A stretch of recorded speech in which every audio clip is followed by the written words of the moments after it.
Hello there, and welcome to the Living in Faith Everyday podcast, the Life Podcast.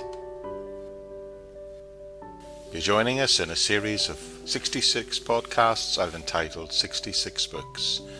Short podcasts which take a short look at each of the 66 books of our Bible.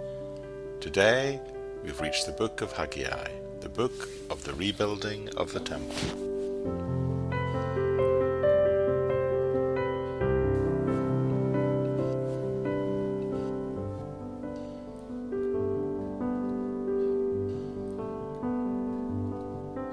Haggai, a short and to-the-point book, and second only to Obadiah in its brevity amongst the Old Testament books. Yet, this is still a crucial little fragment of Scripture. So who wrote the book of Haggai? Who was the author? Haggai's name appears in the first verse, and thereafter it occurs 8 more times in the 2 short chapters of this book. He is known only from this book and 2 other references that are made to him in the book of Ezra in chapter 5 and chapter 6. Haggai is seen to return from Babylon with the remnant of people under Zerubbabel, and he evidently lived in Jerusalem. Haggai, along with Zechariah, are the 2 prophets who worked together in encouraging the people to rebuild the temple. So who was it written to? Well, dating Haggai is not a problem. He gives the month and the day of his ministry. In 538 BC, Cyrus of Persia issued a decree allowing the Jews to return to Palestine and to begin to rebuild their temple. The first group, led by Zerubbabel, returned in 536 BC and began work on the temple. That's documented for us in Ezra chapter 4 verse 6. However, they were soon discouraged by the state of the land they found, crop failure, and at the level of hard work that was needed, and there was even hostility towards the building project by the neighbours in the surrounding area. The work on the temple then ceased about 2 years later in 534 BC. The people then became preoccupied with their own building projects. God at this point calls Haggai and Zechariah to convince the people to complete the building of the temple. Both books are very precisely dated. In fact, Haggai is one of the most precisely dated books in our Bible. Haggai 1 verse 1 gives us a date which translates in the modern idiom to August the 29th, 520 BC.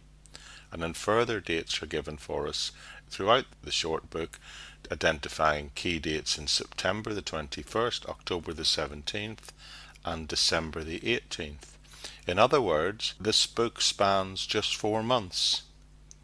So after 14 years of neglect, the people become motivated and the work resumes, and the temple is eventually completed in 516 BC. We know that from Ezra chapter 6. Basically, the people who received this book were the people who were discouraged, those who needed to be encouraged to resume work on the temple. The recipients were the leaders of that time, Zerubbabel the governor, Joshua the high priest, and all the actual people themselves. So the message, as I've said, is straightforward. It's the motivation to rebuild the temple. And the message is not just to rebuild it, but that there is joy and blessing from putting God and his work first in your life.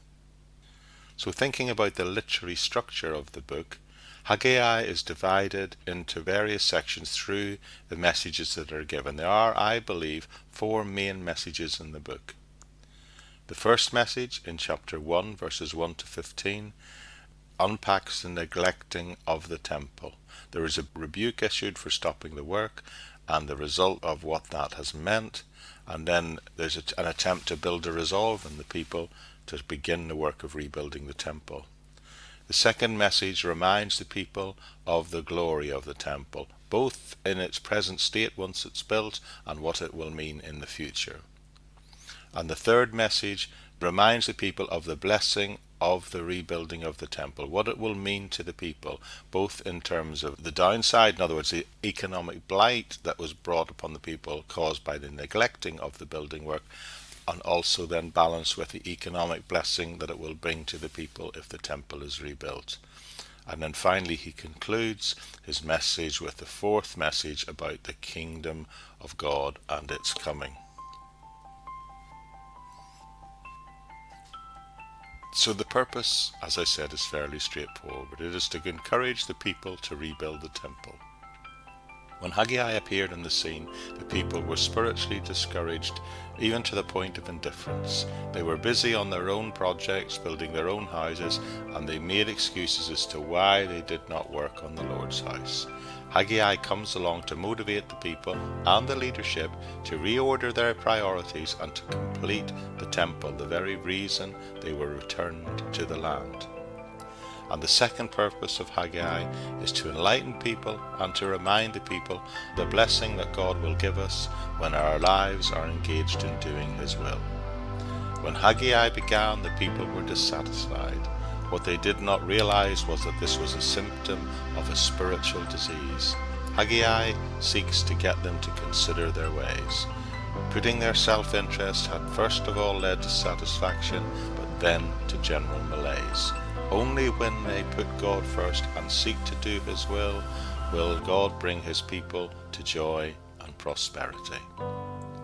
So to summarize this book, Haggai is the prophet who preached 4 messages over 4 months to motivate the people and the leaders to rebuild the temple and to return to a place of obedience before the Lord in general, reminding them that joy and blessing comes from putting God and His work first in your life.